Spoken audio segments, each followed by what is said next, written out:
बे साननैसोआ मा जादों मिथिया ओरैबायदि गरम आयु आयु आयु थानो हायाना तो सान्दुङा डेन्जारखा जानो बायदिसो माने एसे खामानि मावदोंमोन आङो ओरैबायदि गरम थानो हाया तो मोनसे भाइरेल भिडिअ गोसारबोनाय नुनो मोनलायबाय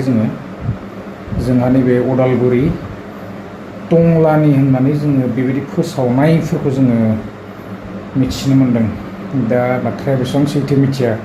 भिडिअसफोरा गोसारगासिनो दङ आरोना भाइरेल भिडिअ ओंखारबोलायबाय तो आं एसे भिडिअ क्लिप्सखौ होलांनि तो